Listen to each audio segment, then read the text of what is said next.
Hi everyone, and thank you for joining us again today. On this week, we've been really concentrating on children and the children within our relationships. And today I'm lucky enough to have with me Deanne from Parents with Passion. Hi. Hi Tanya, how are you going? Good, thanks for joining me. Can you explain to the audience what you do and why? Okay, Parent with Passion is a business I founded earlier on in the year because I'm quite passionate about children growing up and not having to recover from their childhood when they're 30 or 40 years old. So I'm really focusing on emotional well-being. Under that, I'm also a step parent, so I'm also very interested in blending families and helping families survive rather than break down again years later due to the complexities of step parenting. So you don't only do it because it's your job, you do it because you've actually lived through it as well. Absolutely. I know how hard it is to blend a family. I've felt the pressures on the relationship. I've felt the struggles personally looking after somebody else's children, and I've also experienced my husband, how he approached step parenting to my son. So I've had the full 360. So can you explain to us the situation that you found yourself in with your new husband and your family? Okay, so he brought two children to the relationship and I had a son, and then eventually we had a daughter together. So there was a lot of complexities within that combination. So I guess the first thing is that I found that I was suddenly looking after two children that I didn't know very well at all. And that's quite difficult. And then watching my husband parent my son, and he didn't know my son very well at all. So there was a lot of different styles of parenting within the house, and there was a lot of different personalities. And with that, there was personality clashes and intolerances, right, especially right in that early stage. So what comes first? Does the relationship come first, or does trying to form a bond with the children? Which is more important? Wow, good question. I'm going to answer it differently though. First must come your own child. So if you have a biological child that you're bringing into a blended family, your biological child must come first. And if they don't, and you put the relationship first, there will be a lot of broken down trust between your child and yourself. In regards to the relationship, yes, definitely that is a priority to work on that. But you also, I say equally, need to get to know your stepchildren and build a relationship. And it takes years, not months, it takes years. It's hard to fall in love with someone else's children, isn't it? Yes, you don't love them straight away and they don't love you straight away. And to have that expectation is really unrealistic. You need to give them time because you need to consider what they've been through. Obviously, they've been through their mum and dad breaking down in their relationship, and whatever effect that had and how that affected their emotions and then their behaviour and their family life. So you need to consider, they've probably moved house and they're going from one house to the other. So a lot of changes happened in their life before you've even met them. And then you bring along another set of changes. So resentment can quickly creep in if they are not enjoying the change and they can see you as competition with their biological parent, that you're now taking time away from their parent. And if there's more children, if you have biological children, then they again have to share time within the family unit. So there's a lot of emotional issues going on for the children in those early days. So I suppose there's two things here. We've all watched the Brady Bunch and think it's so easy that we're all just going to blend our families and everything's going to be wonderful. The kids are all going to be best friends and, geez, we're going to have an amazing life. But it doesn't happen in reality, does it? Not that I have seen so far, and not that I experienced either. Certainly having an Alice in the house would have helped, but yeah, it's not a fairy tale. There's so many issues, and within that environment, it has a lot of effect on your relationship as well, because once you have your partner disciplining your biological child, you can become the meat in the sandwich if you don't necessarily agree. The issues go on, and there's different parenting styles when my husband and I met, we parented very differently and had parented our children very differently, and that became very evident. I was one that parented my son to speak up for himself all the time, whereas he parented his children, and he's changed now, but in those early days that it was very much you do what you're told. So they were very much quiet, they were pleasers, and they didn't stand up for themselves. So that caused conflict when my son would stand up for himself. My husband wasn't used to that. We've changed now, it's many years down the track, but that was one of the issues, the different parenting styles. And then I didn't want to discipline his children where he had no trouble disciplining my son. So it causes conflict within the relationship, and you have to be very careful and discuss it openly with your partner. Otherwise it can become an issue which grows and grows. So have you got some suggestions on some framework that could be put in place to try and prevent all of those issues from happening? What I encourage a new step parent to do is get to know the stepchild and firstly talk to your partner about them, what they were like growing up, what each biological parent was like when bringing them up and the roles they played, what their personalities are, their likes, their dislikes, their flaws, their weaknesses. Learn everything you can about them so you can understand them, and then spend some quality time with them. And just building trust is really big, and building respect, but also allowing them to have time with their biological parent and without you in the scene. That's really important as well. So then that threat of competition can reduce as they see that you're supporting the relationship with their mum or their dad. So you're encouraging time for just the two of them to be together away from you? Absolutely, because you've come in on their time, and you're, even though that's a positive, building, and we need to be resilient and teach children about change and coping with the changes in life, but you can be seen as competition. You're taking time away from their biological parent, and it's important that they still have that special time because they had that before you came along. Yeah, it's interesting because you and I, before we started this interview, had a conversation about recently I've noticed that a lot of our clients are moving on quite quickly, and it's something that I don't recommend. I would prefer everyone to actually, as they're going through a divorce, get all of their stuff sorted out before they worry about that next relationship, because ultimately they're taking all that unresolved baggage from the previous relationship into the new one. But I'm seeing it more and more at the moment, especially with the men that have, that if the relationship's broken up, it seems to be the men are moving on a lot quicker, to the extent of 4 to 6 weeks after they're separated, and things just aren't being resolved. And then the kids, then what I'm finding is that the mother is then sort of trying to protect the children from the father moving on, and they don't know the tools and they don't know what to say. So in that instance, would you have any advice? That is really hard when your ex-partner moves on quite quickly, and you actually have no control. You have no control of what goes on in that other house, and that's something that you have to come to terms with, and it's really difficult because they're your children, and handing your children over, whether it's a 7-day rotation or whatever the agreement is really hard pulling. But you have to give your children obviously support, and they do take time to settle back in. So when they come back to you, they might be unsettled, they might be emotionally upset, or they might be hyper. You have to actually find tolerance and acceptance that it might take 2 to 3 days for them to settle back in your routine. Children can adapt to 7 different ways of living, so they can do it, but it does take time to resettle and them to go, okay, we're back at mum's now, this is how we live. But if you're finding that the way of parenting is no longer the style of parenting that you agree with, what happens in the other house, you can't change that. You can only give your child, when they're back in your house, choices, and so they can choose which style to copy or to take on themselves.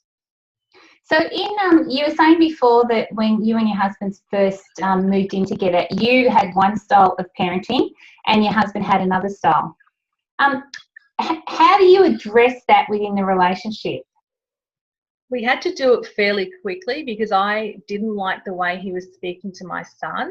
I found him too overbearing, and I was probably too extreme the other way, whereas I didn't want his boys not to like me, so I didn't tell them off or I didn't discipline them. So I was wrong in that way, but he was always wrong. He was also wrong in being too overbearing. So you have to talk about it and you have to come to a compromise. And then, you know, it can go to the extreme where I remember my husband saying, well, I'm not going to say anything to your son. And that's not healthy either. So we did go through, you know, a really unstable stage of sorting out the right way that we both agree to speak to all the children. And ultimately that's with, you know, respect and treating them as equals. And it's just adjusting your parenting style. And our parenting style is now very much on the same board. And we've both changed our parenting styles. I now am not worried if the boys don't like me. If they need something, you know, spoken to them about, I'll speak to them about. But in those early days, there's so much uncertainty. At the same time, you're building your relationship and you don't want to compromise this loving relationship that you've got, you know, especially if you've come out of divorce. It's quite nice to start a new relationship. Yeah. So there's a lot of layers, but open communication, tolerance as well, because there's different personalities, and acceptance of the different personalities. They may not be equal to you and probably won't be, but you have to accept those who are different to you. So how many years has it taken you guys to actually now get to a stage where you're happy with both of your parenting styles? We've been together a total now of almost 7 years, but there was definitely a turning point around the 4-year mark, and I see that is quite a common time that things start to get better. Those first few years, probably the first 2 to 3, are really, really difficult and take a lot of patience and a lot of open communication with your partner. Around the, you know, especially around the 3rd to 4th year, I really found that things started to settle down and life started to move on, you know, in a much more positive way. And the relationships have now been built. Respect has now been built with myself and my stepson, and now with my son and my husband. I never thought that I'd actually have a relationship, that it would always be one that they antagonise each other. But through hard work, they actually now have a relationship, which is great. So they have a mutual respect, and that respect is also because they both love and care for you. Oh, absolutely. They didn't respect each other in those early days because my son spoke up for himself and my husband didn't like that. So the respect had to be earned, and that was through my husband changing and my son changing as well. Once my husband changed his approach, my son changed, and they started to build a relationship for each other. So with your clients, do you get them coming to you in that 1 to sort of 4 year period that you're saying it takes to sort of work out exactly how your life is going to be? Is that mostly where you see most of your clients?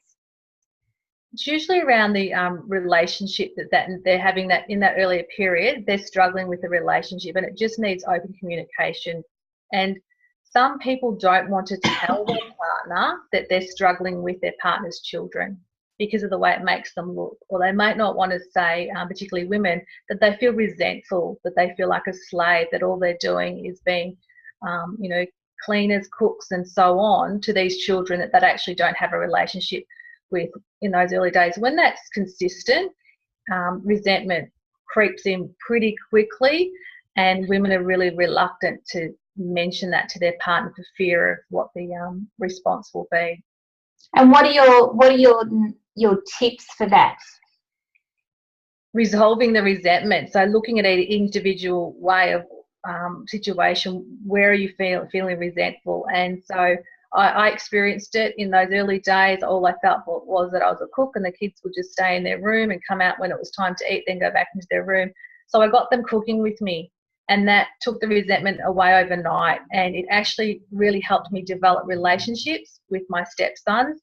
1 night a week, each stepson would be with me for that hour in the kitchen cooking.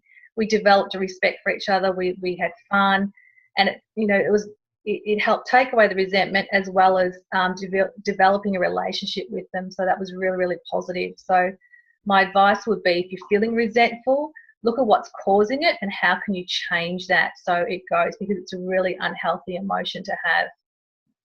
And what happens in this case? Say you are resentful because, let's use your example. So you're resentful because you feel like the cook, cleaner, and bottle washer.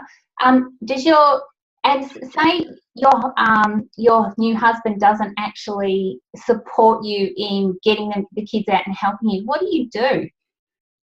Well, then there's issues in the relationship that you really need to look at. And is there agreed values of equality, and then there's real discussions need to be happening about, is this the right person for you? Do they have the right intent? Are you on the same page in regards to your values and how family life should be? So the focus would quickly go on to the relationship, and then being able to communicate clearly your needs within that relationship.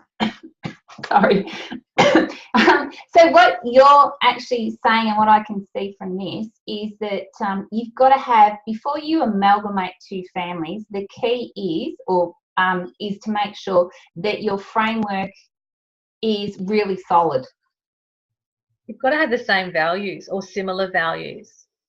And the base, though, the relationship, you've built a relationship over a period of time rather than just jumped into, moving in together, because you're setting yourself up to fail, aren't you? You're setting yourself up for a difficult time that you could fail, yes. Yeah. In an ideal world, if you could build up a really solid relationship and then blend the family, but I don't see that happening very often. Yes. And is there a certain age group of people that you work with and deal with, families in their mid-30s, 40s? Late 30s to 40s, with primary school age children going into early secondary school. Okay. And so you also said, which I find interesting with your experiences and what you do, is that you both had stepchildren and then you had a daughter together. So what did that actually do? When you had your child together, did she sort of bring everything, the whole family unit together, because there was a common sort of, let's say, common cause or a glue? Yeah, no, she did. She was, yes, absolutely, I agree. But she also added a complexity regarding the existing children feeling a resentment of now they have to share their biological parent again. So there was an adjustment. One child wasn't interested in her, and then the others, were over the moon. So, and that's fine. It's just a phase. It's a time in a phase going through the next change. So now, like I said, as we've gone along, definitely the family has blended and it feels like a normal family now. But having another child just brings another layer of complexity, and you have to consider how the existing children feel. They don't necessarily feel over the moon that now there's another child to share their biological parent with. So is your key also to have sort of some special relationship time when you've got children as well? Special relationship time with? So I say a date night or something like that, so that, your relationship is still ultimately, the number one reason that you're together. You've got to build that, don't you? Within your relationship, absolutely. And I think that goes whether you're blending a family or not. You've got to have those special times together, and it's not easy. And it's in a blended family, you've got kids coming and going, and there's change all the time. So it's really factoring in, perhaps when the children are at the other parents, that's a time that you can really utilise and have some one-on-one time, because your relationship does go down the list when you have all the complexities going on with the children and the issues that they may be having at the time. You guys sound like you've done a lot of work on your own relationship, and you have some key morals and ethics that you have built everything by, which helps you think clearly and make decisions together. Thanks, Tanya. I would say that without working so hard together and having those key values and morals, that we probably wouldn't have survived. And we also had some support, but it is a really difficult situation, and it really brings out the worst in you Mm. and the worst emotions in you, but at the same time the best in you. You know, I love my stepchildren and I have a great relationship with them, but that hasn't taken, you know, overnight. That's taken years and years to develop and to build on. And now my ex-husband has a partner, so now I'm experiencing what it's like for my son to be looked after by another woman, and so that has given me even more insight on being on, you know, the other side and what that feels like. And I still get a tear in my eye when I have to drop him off or hand him over, so to speak, for another mother to look after him. So I feel like I've felt it all, and I'm by no means I'm an expert in all of it, but I certainly have gotten through a lot of complexities and issues. Oh, we just don't have kids thinking that this is what's going to happen to our children, though, do we? No, when I was pregnant with my son, I never ever intended to hand him over at any point for another woman to look after. So I keep that in my mind with my stepboys, that their mother, when she was pregnant, wouldn't have thought, oh, one day I'll hand them over to Deanne to look after. You just don't think like that. You have your children to have forever. Yeah. So I try and keep that in the back of my mind, and therefore look after my stepson like my own as much as I can, because there is a difference between stepchildren and your own blood children. And, you know, I can only hope that my son's now stepmom treats him with respect and love, because, you know, that's what you hope for your child. Yeah, exactly. It's like anything we do in the world, isn't it? We treat someone how we want to be treated ourselves. Yeah. You really need to put yourself in the child's shoes and to have an insight, rather than just storm in as the stepmom or the stepdad and just believe, well, this is how it's going to be. You really need to step out of yourself into their shoes and what their life has been like, and really consider them. And if there's behavioural issues, understand what's going on under the surface for them emotionally. And there's so many outside influences as well. It's tough for them, and I give credit to my stepkids. They've gotten through it, and but it's tough when there's a lot of negative influences coming in from the outside as well. So is there some keys then, if you've got a problem with a stepchild, do you talk to your husband about it, and do the two of you talk to the child about the issue or whatever that issue is, or do you do it, or does the actual parent of the child do it? What we have done, if we've talked about it together first to make sure we're both on the same page, and then if the issue, for instance, was with me and my stepson, it's better for me to talk to them. And, you know, I'm saying talking, not yelling and screaming at them, but talking to them. In the early days, there is, you know, risk that that'll affect your relationship, but it can't all be roses, you know, either. You have to let them know where the boundaries are, but by all means, you need to talk to them, you know, with decency and with equality. So it depends on the situation, I would say, and the issue. But in the early days, you've got to tread really lightly, and it might be in those early days that you allow your partner, or you do it together. So at what stage, you've moved in together, you're trying to build a relationship with the children, you're sort of saying don't go and be too rough to start with, because you need to build a rapport and a respect with the child. How do you know when it's then time to step up and actually say, okay, now I can chastise the child, or I can be parenting the child because they're in my roof, and then, you know, you hear it quite often, they're in my roof, they need to abide by my rules. Well, that probably goes against the way that I actually educate people on parenting. So I'm all about giving children choices and consequences. So then there's no need to chastise.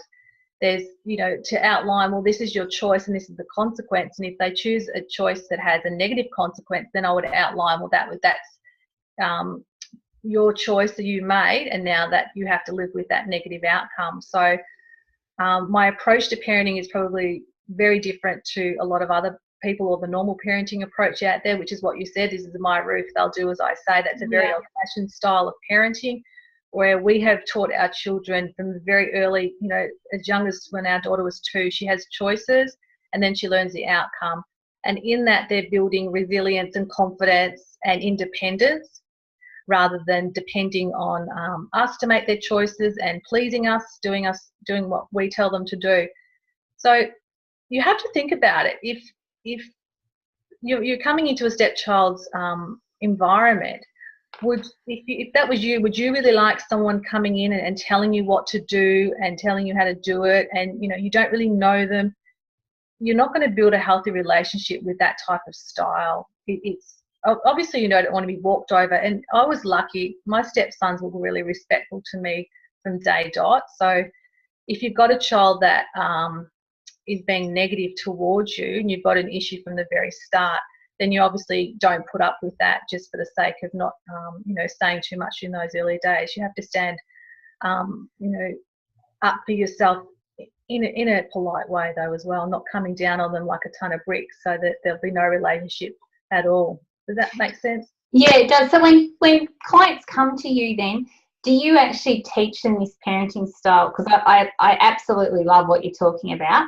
I think it's great that, I sort of treat my children like that too. If they are going to do something wrong, I'll explain to them, well, do you realise that if you do this, this is actually the consequence of what might happen? And then if they choose to do that, then they can't turn around and say, they can't blame anyone else because it's been highlighted to them right from the start. If you go down, and my children are, as you know, are now young adults, but it's amazing as an adult now to have that conversation with them because they take ownership of their decisions.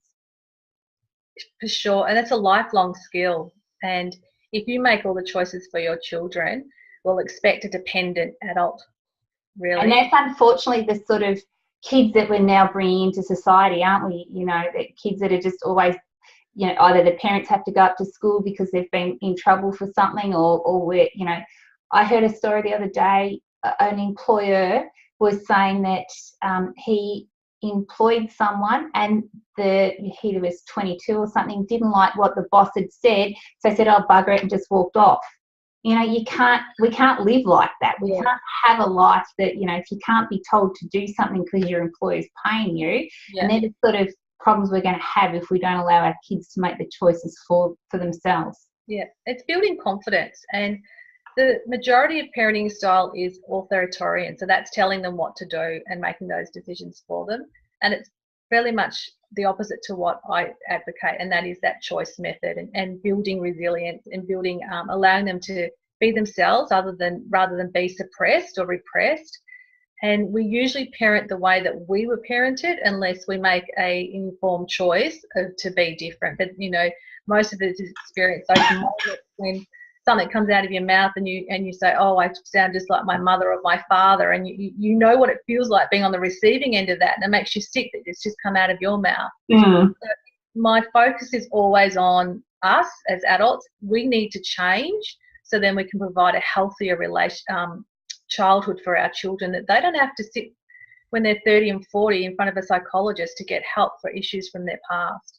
Or what they do is they replicate how they've been taught, and they treat their children like that, and it's just it's an ongoing sort of, I think